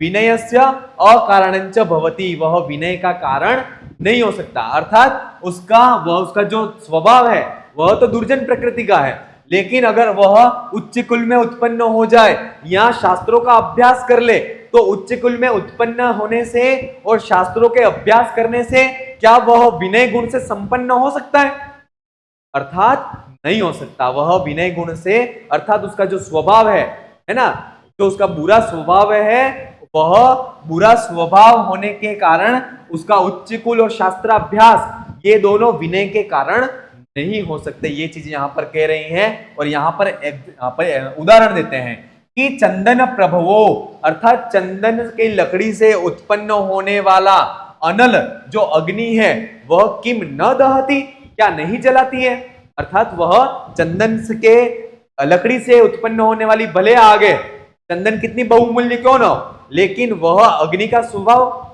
जलाना है तो वह जलाएगी।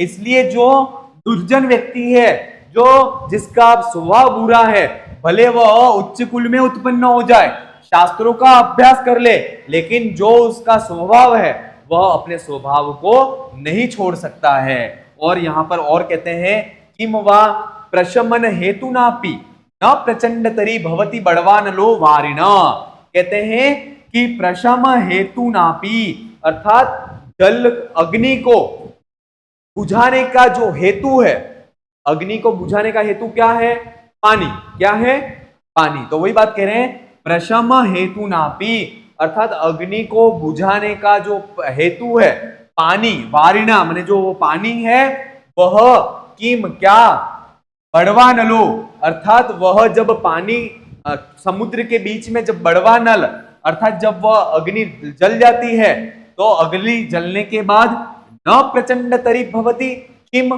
अर्थात वह भयंकर नहीं होती क्या, है ना। यद्यपि जो जल है वह जल तो अग्नि को बुझाने वाला है, अग्नि के प्रशम का हेतु है, अग्नि के बुझाने का हेतु है, लेकिन क्या वारिणा बड़वानलो जल के अंदर उत्पन्न होने वाली जो बड़वानल है वह न प्रचंड तरी भवती किम अर्थात वह भयंकर नहीं होती क्या, अर्थात वह भयंकर ही होती है।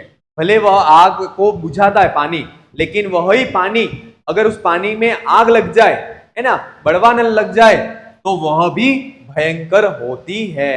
इसलिए ये बात कह रहे हैं कि दुर्जन प्रकृति के जो व्यक्ति होते हैं, दुर्जन स्वभाव के जो लोग होते हैं, वह उच्च कुल में उत्पन्न हो जाए या शास्त्रों का अध्ययन भी कर लें, लेकिन वह अपने स्वभाव से अपने स्वभाव को भूलते नहीं है। ये बात यहां पर कही जा रही है। एक बार फिर से देखें, अयम एव च अनास्वादित विषय रसस्य ते कालः उपदेशस्य, अयम एव यही जो है अनास्वादित, जिन्होंने विषयों को आस्वादित नहीं किया है, ऐसे विषय रसों के अनास्वादित, जिन्होंने विषय भोग इनके रस का आस्वादन नहीं किया है, ऐसे व्यक्ति के ते कालः उपदेशस्य तुम्हारे उपदेश का यही समय है, क्योंकि कुसुम शर प्रहार जर्जिते ही हृदि जलम इव गलती उपदिष्टम अर्थात कामदेव के बाणों के प्रहार से जर्जरित हो गया है जो हृदय, ऐसे उस जर्जरित हुए हृदय में जलम इव जल की तरह उपदिष्टम गलती जो उपदेश है वह गल जाते हैं। जैसे कि मैंने थैली का उदाहरण दिया, पॉलीथीन जो प्लास्टिक होती है ना, कैरी बैग जिसको बोलते हैं, उसमें अगर आप पानी डालते हैं तो टिक जाता है, लेकिन उसमें ही आप छेद कर दोगे तो वह जल जो है वह गिर जाता है, मतलब गल जाता है। दुष्प्रकृति अर्थात दुष्ट प्रकृति का, दुष्ट स्वभाव वाला जो व्यक्ति होता है उसका अन्वय उच्च कुल में जन्म लेना या श्रुतम शास्त्रों में अभ्यास करना, विनयस्य अर्थात वह सब विनय का, नम्रता का अकारण च भवति अकारण होता है, वह नम्र विनय या नम्रता का कारण नहीं हो सकता है।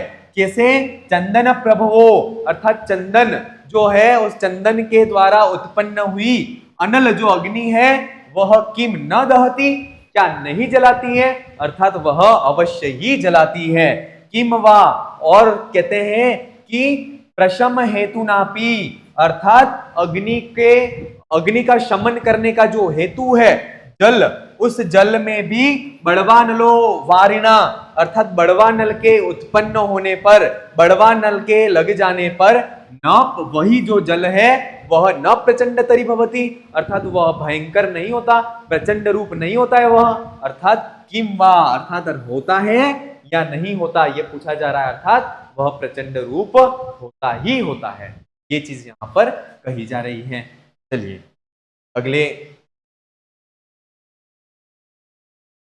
अगला जो है वह गुरु उपदेश जो है उसके बारे में यहां पर कहते हैं कि गुरु उपदेश जो है वह कैसा है, गुरु उपदेश जो है वह कैसा है उसके बारे में यहां पर बताया जा रहा है कि जो गुरुओं का उपदेश है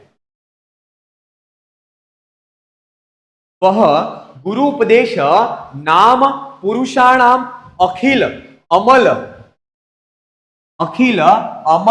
प्रक्षालन अजल स्नानम, गुरुओं का जो उपदेश है वह पुरुष के लिए संपूर्ण रूप से अमल अर्थात मल से रहित, अखिल मल प्रक्षालनम अर्थात मल को प्रक्षालन धोने वाला, मल को नष्ट करने वाला, अजल जल के बिना स्नान कहा गया है।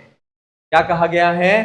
तो गुरु उपदेश, गुरुओं का जो उपदेश है वह पुरुषों के लिए अखिल संपूर्ण रूप से मल जो है, काम क्रोधादि जो मल है, मद मात्सर्य आदि जो मल है, उन मलों को प्रक्षालन नष्ट करने के लिए अजल बिना जल का स्नान कहा गया है। और क्या है? अनुपजात पलितादि वैरूप्यम, अर्थात अनुपजात पलितादि अर्थात बालों के सफेद आदि नहीं करने के बाद तो जो वृद्धावस्था होती है वो कैसी होती है? उसमें वृद्धावस्था में व्यक्ति कुरूप हो जाता है, उसके बाल सफेद हो जाते हैं, दांत गिर जाते हैं, इस तरफ की वैरूप्य है वह देखा जाता है। लेकिन गुरु उपदेश जो वह कैसा है? तो अनुपजात पलितादि अर्थात बालों के सफेद आदि अर्थात हमारा कुरूप आदि जो है वह अनुपजात, उसको उत्पन्न नहीं करता हुआ भी अजरम अर्थात जरम अर्थात वृद्धावस्था के नहीं होने पर भी वृद्धत्वम अर्थात ऐसे वृद्धावस्था में जैसी गंभीरता जो है वह आती है, उस गंभीरता को उत्पन्न करने वाला है। और अनारोपित मेदो दोषम गुरुकर्णम अर्थात चर्बी आदि के नहीं बढ़ने पर भी वह गुरुकर्णम अर्थात वह हमें दीर्घता को, गुरुता को प्रदान करने वाला है। और क्या है? असुवर्ण विरचनम अग्राम्यम कर्णाभरणम अर्थात असुवर्णम, सुवर्ण के द्वारा विरचनम नहीं बना हुआ होता भी अग्राम्यम सुंदर, कर्णाभरणम अर्थात कान का आभूषण कहा गया है। कैसा? ये सारे गुरु उपदेश जो है उसके विशेषण है वो बताए जा रहे हैं। याद कर लेना गुरु उपदेश के विशेषण कौन कौन से हैं, तो ये परीक्षा में पूछा जा सकता है, या फिर सुमेलित कीजिए उसमें भी ये पूछा जा सकता है। ठीक है, तो असुवर्ण विरचनम अर्थात सुवर्ण से, सोने से नहीं बना हुआ सुंदर, अग्राम्यम माने सुंदर, कर्णाभरणम कानों का आभूषण है। और अतीत ज्योति आलोक अर्थात लो या ज्योति उससे अतीत रहित जो है वह आलोक प्रकाश है। और न उद्वेग कर प्रजागर, प्रजागर मतलब जागरण, जब व्यक्ति जागरण करता है, एक दी रात, दो रात, तीन रात, जब पूरी रात रात जगता है तब वह प्रजागरण, क्या जागरण जो होता है वो क्या करता है? उद्वेग को उत्पन्न करता है, कष्ट को उत्पन्न करता है, पीड़ा को उत्पन्न करता है। लेकिन जो गुरु उपदेश रूपी प्रजागर, जो गुरु उपदेश रूपी जो प्रजागर है, जागरण है, वह न उद्वेग कर अर्थात यह उद्वेग को उपस्थित नहीं करने वाला है। विशेषेण राज्ञाम, विशेष रूप से राज्ञाम राजा के लिए, बिरला ही तेषाम उपदेशा, बिरला ही तेषाम उपदेष्टार, क्योंकि विशेष कर ये सारी बातें जो हैं वह राजा के लिए कही जा रही हैं, क्योंकि तेषाम उनके उपदेष्टारम अर्थात उनको उपदेश देने वाले बिरला बहुत ही कम होते हैं, इसलिए ये सारी चीजें हैं वह राजा के लिए कही जा रही हैं। एक बार फिर देखें, बहुत अच्छा प्रश्न है, बहुत अच्छा गद्य है और डेफिनेट बहुत इंपॉर्टेंट भी है और इसमें से प्रश्न परीक्षा में आने की संभावना भी है। ठीक है, क्या है? गुरु उपदेश नाम, जो गुरु का उपदेश है वह पुरुषाणाम पुरुष के लिए अखिल संपूर्ण रूप से मल को प्रक्षालन नष्ट करने वाला अजल बिना जल का स्नान है, और अनुपजात पलितादि वैरूप्यम अर्थात पलितादि बालों का सफेद आदि नहीं करके वैरूप्यम अर्थात विरूपता कुरूपता को भी अनुपजात उत्पन्न किए बिना अजरम अर्थात वृद्धावस्था के नहीं आने के, वृद्धावस्था आती है तब तो बाल सफेद हो जाएंगे कुरूप हो जाएंगे, लेकिन अजरम वृद्धावस्था के नहीं आने पर भी पलितादि अर्थात बालों को सफेद आदि बिना किए, वैरूप्यम अर्थात कुरूपता आदि को बिना किए, है ना, अनुपजाता इनको बिना किए, वृद्धत्वम अर्थात हमारे अंदर वृद्धत्व के समय जो गंभीरता होती है वैसी गंभीरता को उत्पन्न करने वाला है। अनारोपितम अर्थात अनारोपितम मेदो दोषम अर्थात चर्बी आदि के बिना बड़े ही गुरु करणम अर्थात हमें गुरुता के भाव को महसूस करवाने वाला है गुरु का उपदेश। और असुवर्ण विरचनम अर्थात सोने के द्वारा बना हुआ नहीं होने पर भी अग्राम्य सुंदर कर्णाभरणम कान का आभूषण है। और क्या है? अतीत ज्योति अर्थात जिसकी ज्योति अर्थात ज्योति तेज जो होता है, अग्नि जो होता है, उस अग्नि में ज्योति जो तेज होती है वह अतीत ज्योति अर्थात उसमें जो तेज है ना, वह तेज जो है ऐसा अतीत ज्योति ऐसी लो है कि जिसका तेज जो है वह नष्ट हो गया है। आलोक ऐसा प्रकाश है जिसकी ज्योति है कि लो है वह अतीत नष्ट हो गई है। और प्रजाग्रह ऐसा जागरण है जो न उद्वेग कर, जो उद्वेग को कष्ट को पीड़ा को उत्पन्न करने वाला नहीं है। विशेषेण राज्ञाम विशेष रूप से राज्ञाम राजाओं के लिए ही, क्योंकि तेषाम उनके उपदेष्टार उनको उपदेश देने वाले विरला ही बहुत कम ही होते हैं। चलिए अब अगले गद्य की तरफ बढ़ते हैं। अगला गद्य क्या कहता है? अब राजाओं का स्वभाव कैसा होता है? वह शुकनास जो है वह चंद्रापीड़ को कहते हैं कि राजा जब राज्य सिंहासन पर बैठ जाते हैं उसके बाद उनका व्यवहार कैसा होता है? तो प्रति शब्द का इव राज वचनम अनुगच्छति जनो भयात, कहते हैं कि प्रति शब्द का इव अर्थात प्रतिध्वनि के समान राजवचनम राजा के वचनों का, राजा की आज्ञा का जनह लोग भयात डर के कारण अनुगच्छति उनका अनुसरण करते हैं, है ना। अब राजा के बारे में बता रहे हैं कि राजा क्या क्या करते हैं, ये सारी चीजें अब यहाँ पे बता रहे हैं कि प्रतीक शब्द इव प्रतिध्वनि के समान राजवचनम राजा के वचनों का जन लोग हैं वह भयात भय के कारण अनुगच्छति उसका अनुसरण करते हैं। और क्या है? उद्धाम दर्पाश प्रतुस्थगित श्रवण विवरश्चोपदिश्यमाना अपि ते न शृण्वन्ति, कहते हैं कि उद्धाम दर्पा अत्यधिक घमंड के कारण प्रथु अर्थात जिनके सूझ गए हैं, क्या? श्रवण विवर कान के जो छेद हैं वह स्थित, जिनके उद्धाम दर्पा अत्यधिक घमंड के कारण प्रथु स्थगित सूजन के कारण जिनके श्रवण विवर कान के जो छेद हैं वह स्थगित बंद हो गए हैं। और उपदिश्यमानामपि उन उपदेशित किए जाने पर भी, उनको उपदेश दिए जाने पर भी ते वे जो राजा लोग हैं वे न शृण्वन्ति नहीं सुनते हैं।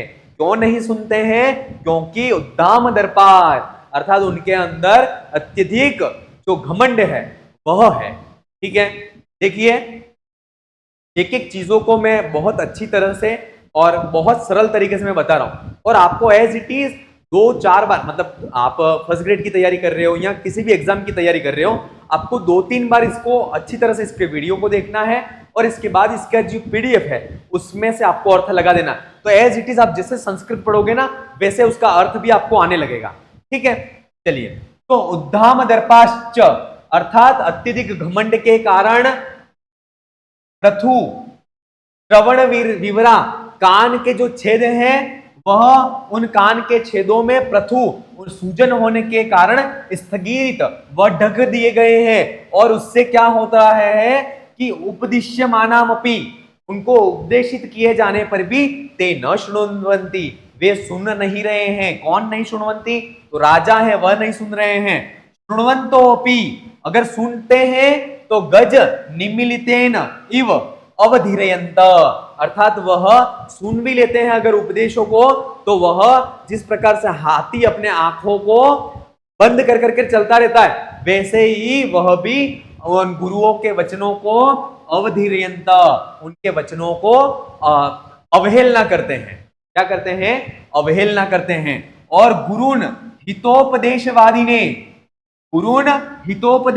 ने खेदयंती और जो गुरु हैं जो हित के उपदेश की हमें शिक्षा देते हैं उनको खेदयंती खेद व्यक्त करवाते हैं, उन्हें बुरा महसूस करवाते हैं। ठीक है, अहंकार दाह ज्वर मूर्छान्विता कारिता विहला ही राज प्रकृति, ये इंपॉर्टेंट है। राज प्रकृति जो है वह कैसी है उसके बारे में इसमें बताया गया है, ये बहुत इंपॉर्टेंट है, इसको याद कर लेना। अहंकार दाह ज्वर मूर्छांधकारिता विहिला ही राज प्रकृति अर्थात अहंकार रूपी जो दाह ज्वर है, अहंकार रूपी जो ज्वर है उस ज्वर से मूर्छा को उत्पन्न करने वाली जो है वह राज प्रकृति होती है। अहंकार रूपी दाह, अहंकार रूपी जो ज्वर है, जो कैसा है? दाह, जलाने योग्य है। अहंकार रूपी ज्वर से मूर्छाद को उत्पन्न करने वाली वह जो है वह राज प्रकृति है, वह होती है। ठीक है, फिर कहते हैं अलिक अभिमानोन्माद कारिणी धनानी, यहां पर ये धनानी की धन की परिभाषा है। अलिक माने व्यर्थ ही, झूठा ही, अभिमान को और उन्माद को उत्पन्न करने वाला जो है वह धनानी धन होता है। ठीक है, राज प्रकृति की परिभाषा हो गई, धनानी धन की परिभाषा हो गई। अब यहां पर पूछ रहे हैं राज लक्ष्मी जो है वह कैसी है? तो राज्य विष विकार तंद्रा प्रदा राज लक्ष्मी, ये तीनों डेफिनेशन बहुत इंपॉर्टेंट है, इसको आप अच्छी तरह से याद कर लेना। एक तो है राज लक्ष्मी, राज प्रकृति, इसके बाद है राज्य, इसके बाद धन और तीसरा जो है वह राजलक्ष्मी। इन तीनों की डेफिनेशन देख लेना। हो सकता है सत्य कथन का चयन कीजिए, असत्य कथन का चयन कीजिए।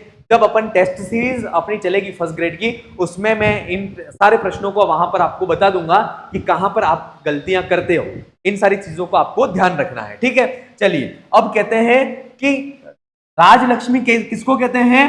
तो राज्य रूपी विष के विकार को उत्पन्न करके जो आलस्य को प्रदान करने वाली है उसको कहते हैं राजलक्ष्मी कहते हैं।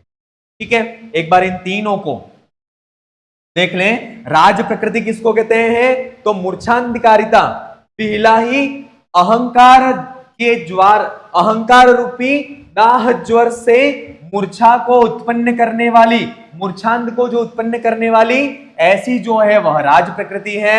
और धन क्या है? तो अलिक अर्थात व्यर्थ है ना, व्यर्थ अर्थात अलिक झूठे अभिमान को उत्पन्न करने वाली, झूठे अभिमान और उन्माद को उत्पन्न करने वाला जो है वह धन कहा गया है। और राज्य विष विकार को, राज्य रूपी विष विकार, राज्य रूपी विष विकार से तंद्रा को प्रदान करने वाला, तंद्रा माने आलस्य को, प्रमाद को प्रदान करने वाला, उत्पन्न करने वाला जो है वह राजलक्ष्मी होती है। क्लियर यहां तक? ठीक है, बहुत इजी है कि प्रतिशब्द इव राजवचनम जनः भयात अनुगच्छन्ति, कि प्रतिध्वनि के समान लोग हैं डर के कारण राजा के वचनों का अनुसरण करते हैं। उद्दाम दर्पा अर्थात अत्यधिक घमंड के कारण जिसके कान के जो छेद हैं वह सूजन से स्थगित ढक दिए गए हैं, उस कारण से उपदिश्यमानामपि उनको उपदेशित देते हुए भी ते न शृण्वन्ति वह सुनते नहीं है। शृण्वन्तो अपि च सुनते हुए भी गज निमीलितेन अर्थात जिस प्रकार से हाथी अपने आंखों को बंद कर चलता है वैसे ही वह गुरुओं के वचनों की अवमानना करते हैं और उन गुरुओं के हितोपदेश जो हैं उनको खेदित करते हैं। और अहंकार, ये जो राज प्रकृति, धन और राजलक्ष्मी, इन तीनों की डेफिनेशन को अपन ने देख लिया है। इन तीनों की डेफिनेशन को आप बहुत अच्छी तरह से देखिएगा। ठीक है, चलिए अब आगे बढ़ते हैं। अब यहां पर कहते हैं आलोकयतु तावत कल्याणाभिनिवेशो लक्ष्मी मेव प्रथमम। कहते हैं तावत तभी, आलोकयतु देखिए, कल्याणाभिनिवेशो अर्थात कल्याण के मार्ग में ही अभिनिवेश जो रत है, यह विशेषण जो है वह चंद्रापीड़ के लिए आया हुआ है। किसके लिए आया हुआ है? चंद्रापीड़ के लिए यह विशेषण है, याद रखना। कल्याणाभिनिवेशो, ये जो विशेषण है वह किसके लिए आया हुआ है? चंद्रापीड़ के लिए आया हुआ है। किसके लिए आया हुआ है? चंद्रापीड़ के लिए। ठीक है, तो तावत तब देखिए, आलोकयतु देखिए, कल्याणाभिनिवेशो अर्थात कल्याण के मार्ग का जो अभिनिवेश, उस मार्ग पर अभिनिवेश चलने वाला है, ऐसा जो चंद्रापीड़ है वह प्रथमम सबसे पहले लक्ष्मी एव, लक्ष्मी को ही आप सबसे पहले ये देखिए। अब लक्ष्मी का जो स्वभाव है, लक्ष्मी किन गुणों को कहां से प्राप्त करती है उसको यहां पर कह रहे हैं कि इयम ही, ये जो लक्ष्मी है वह खड़ग मंडलोत्पलम वन विभ्रम भ्रमरी लक्ष्मी। कहा गया है कि इयम माने यह जो लक्ष्मी है वह खड़ग योद्धाओं के तलवार के कमल वन में, है ना, उत्पल मंडल अर्थात कमल वन में, कमलों के समूह के वन में विभ्रम घूमती हुई भ्रमरी भौरे के समान कही गई है। कौन? तो ये जो लक्ष्मी है। एक बार फिर देखें कि इयम माने ये जो लक्ष्मी है वह योद्धाओं के तलवारों के कमल रूपी वन में, कमल रूपी, कमलों के समूह रूपी जो वन है उसमें विभ्रम घूमती हुई भ्रमरी अर्थात भौरे के समान उस लक्ष्मी को कहा गया है। और क्या कहा गया है? तो क्षीर सागरात, क्षीर सागर में पारिजात पल्लवेभ्यो, जो कल्प वृक्ष हैं, जो पारिजात पल्लव हैं, जो कल्प वृक्ष हैं, उन कल्प वृक्ष से उस लक्ष्मी ने राग को ग्रहण किया है। और क्या किया है? तो इंदु शकलात अर्थात इंदु माने जो चंद्रमा है, उस चंद्रमा की कलाओं से इन्होंने एकांत अवक्रताम अर्थात एक जगह पर स्थित नहीं रहने का जो एकांत अवकृत है ना, ये जो गुण है इन्होंने इंदु की जो चंद्रमा है उसकी कलाओं से ये गुण को इन्होंने स्वीकार किया है। उच्चैश्रवस अर्थात घोड़े का नाम है उच्चैश्रवस, उस उच्चैश्रवस घोड़े से इन्होंने, लक्ष्मी ने चंचलता को ग्रहण किया है। और कालकूटात अर्थात जो समुद्र के अंदर जो कालकूट होता है, विष जो होता है, उस विष से मोहन शक्ति, जो मोह करने की जो शक्ति है, उस मोहन शक्ति को इसने कालकूट से, जहर से ग्रहण किया है। और मदिराया, जो मदिरा है, शराब है, उस शराब से इसने मद को, है ना, मद को ग्रहण किया है। और कौस्तुभ मणि, जो कौस्तुभ मणि है, उस कौस्तुभ मणि से नेष्ठुरियम, जो निष्ठुरता है, उस निष्ठुरता को ग्रहण किया है। इति एतानी, ये जो सारे गुण हैं वह सहवास परिचय वशाद अर्थात समुद्र के अंदर, लक्ष्मी का उत्पत्ति स्थान भी समुद्र है और इन सारे गुणों का भी उत्पत्ति स्थान समुद्र है। तो ये जब समुद्र में रहते थे, जब समुद्र में रहते थे तो सहवास परिचय वशाद, साथ में रहने से परिचय हो जाने के कारण अब उनसे अलग हो रही है लक्ष्मी। तो विरह विनोद चिन्नानी, अर्थात विरह का जो दुख है, उस विरह के दुख को नष्ट करने के लिए इन्होंने उनके चिन्हों को ग्रहित्वा ग्रहण कर करके उद्गता, ये जो लक्ष्मी है वह उत्पन्न हुई है। समुद्र के अंदर जो है वह पारिजात पल्लव, इसके बाद इंदु समुद्र चंद्रमा है, इसके बाद जहर है, मदिरा है, कौस्तुभ मणि है, उच्चश्रवा घोड़े हैं, ये सारे जो हैं वह क्षीर सागर में रहते हैं। किसमें रहते हैं? क्षीर सागर में रहते हैं। लक्ष्मी भी वहीं रहती है। ये सारे लोग एक साथ रह रहे थे और कुछ समय बाद जो है वह लक्ष्मी वहां से उनसे वियोग विरह होती है, वहां से वियोग को प्राप्त हो जाती है। तब वो क्या होती है, उस वियोग को सहन नहीं कर पाती है। तब वो क्या करती है, उनके स्मृति चिन्ह के रूप में इन गुणों को वह उनसे ले लेती है। तो क्या क्या लेती है, एक बार फिर से देखें। आलोकयतु तावत, देखिए तावत तब तक, कल्याणाभिनिवेशा, कल्याण के मार्ग में जो निवेश करने वाले आप चंद्रापीड़ हो, लक्ष्मी में प्रथमम, अर्थात लक्ष्मी को आप सबसे पहले देखिए। इयम माने यह जो लक्ष्मी है, खड़ग मंडलोत्पलम, अर्थात योद्धाओं के तलवारों से बनी हुई जो वन है, तलवारों से युक्त तलवारों रूपी जो वन है, उस तलवार रूपी वन में विभ्रम घूमती है भमरी भोरे के समान। और ये जो लक्ष्मी है वह क्षीर सागर के पारिवाजात पल्लवेभ्यो, कल्प वृक्षों से इसने राग को ग्रहण किया है। इंदु शकलात, अर्थात इंदु चंद्रमा की कलाओं से इन्होंने एकांत अवक्रताम, अर्थात एक जगह पर स्थिर रूप से रहना, अर्थात अवक्रताम, एकांत अवक्रताम, इसको ग्रहण किया है। उच्चेश्रवस, अर्थात उच्चेश्रवस जो घोड़े हैं, उस उच्चेश्रवस घोड़ों से इन्होंने किसको ग्रहण किया है, तो उच्चेश्रवस घोड़े से इन्होंने चंचलता को ग्रहण किया है।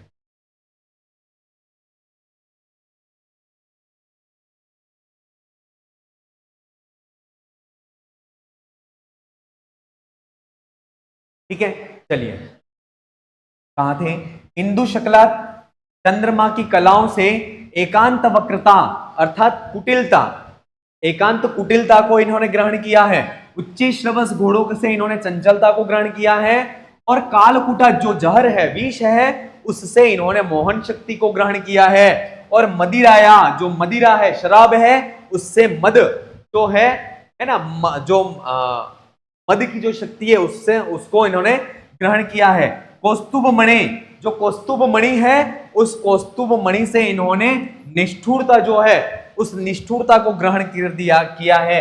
इति एतानी, ये जो सारे गुण हैं वह सहवास परिचय वशात, साथ में रहने से परिचय हो जाने के कारण विरह विनोद चिन्नानी, अर्थात इनसे जब अलग हो रही थी लक्ष्मी, तब विरह के दुखों को झेलना नहीं पड़े, इसलिए इन्हें चिन्ह के रूप में ग्रहित्वा ग्रहण कर करके उद्गता जो लक्ष्मी है वह उत्पन्न हुई। ठीक है, इस प्रकार से आज की क्लास में शुकनासोपदेश के इतने ही गद्यों को देखते हैं। अगली क्लास में, आगे की क्लास में फिर आगे के विषय को लेकर के फिर मिलेंगे। तब तक आप अपनी तैयारी को अनवरत रूप से जारी रखें। धन्यवाद।